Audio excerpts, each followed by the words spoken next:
Yeah, I mean, it's tough for people to do anything different because change is a tough thing to deal with, and when you have to go somewhere that's completely you don't know anything about it, then it's tougher for you to assimilate into it and to understand it and to be a part of it because like culture is one of the biggest things. It's the one thing that determines almost everything we do. The way we learn, the way we talk, the way we understand things is our culture. So when you go to a different culture, you have to learn a new way to learn, a new way to talk, a new way to understand. So it's tough for them to walk across the room and say, you may not speak my language, but hi, nice to meet you. So it's tough for them to do that. And with keeping your own culture on that aspect, I think people want to do that is because, like she said, you don't want to forget where you come from. I mean, you wouldn't want to, like if I asked you, would you want to forget everything you learned here in America? I mean, you wouldn't want to. So that's the main reason people should keep their culture, because you don't want to forget where you came from, because it makes you who you are. It does. I was going to say that I think one of the biggest problems that I've seen is simply exposure, because our West Side program is a combination of Hispanic and Somali students. And the first few days it was kind of, there was a lot of separation, it was kind of awkward, they didn't want to integrate. And after a few days, there wasn't really any issues, pretty much everybody got along all summer.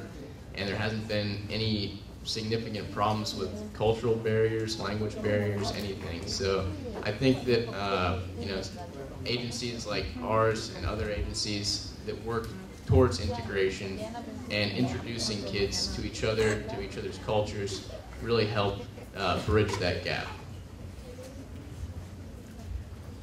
All right, I appreciate that very, very much. Food. Talk to me about food for a minute. What do you like about American cuisine, and what don't you like about it? I mean, was it difficult for you to deal with food here? I think everybody can talk about that. Okay, I prefer Ethiopian food because there's a lot of diversity and there's a lot of different things. I mean, I like American food. I guess it's okay, but I Okay. So do you eat Ethiopian food at home most, like, every night? not every night, but I eat it a lot. Okay. All right. Good for you. Go ahead. When I came here, I hated the food. All I ate was cereal, dried up cereal. I didn't even like the milk. Whoa, why? I don't know. I just wasn't used to it. But like a year after, 2 years after, I got used to the food, and I like it now. Okay. What's your favorite? I don't know. Pizza, hamburger, fries? I don't know. Hot chicken? I don't know. Chicken? Okay, you do know. Go ahead. That's cute.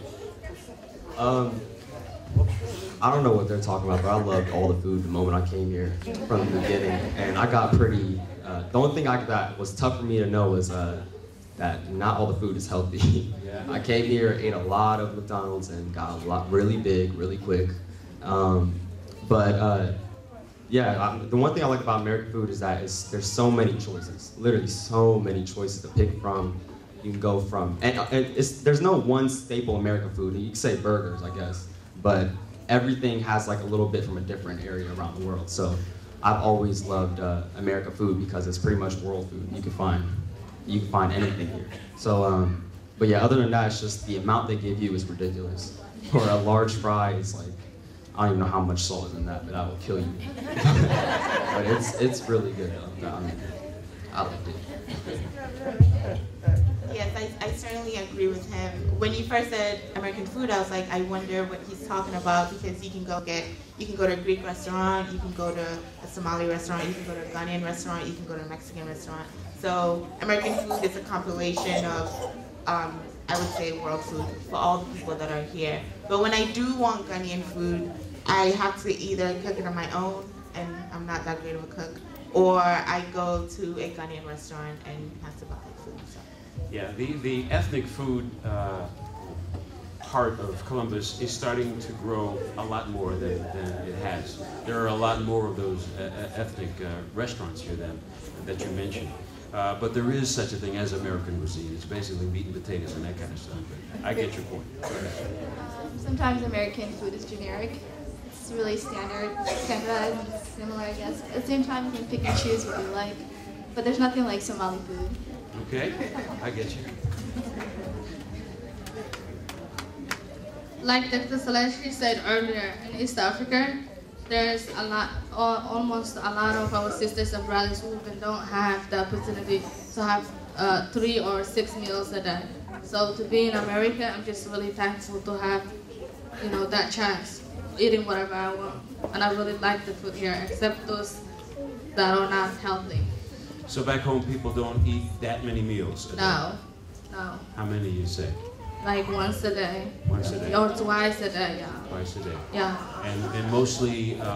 especially in Somalia right now. Vegetarian meals. Yeah. There's not a whole lot of meat every day. No. Yeah. Yeah.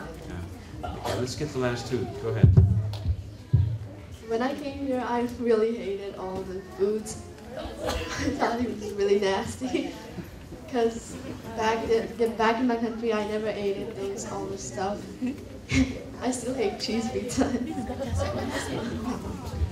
Yes, sir. When I first came to America, I didn't even know the names of the food, so in school, like, I just used to point at it. As we wind up, how many like being in the U.S.? How many plan to stay here? Not all. And that's fine. We appreciate you all this morning for your very, very rich comments today. Give them a round of applause. Okay, we're going to ask you to get up so we can get our adults in.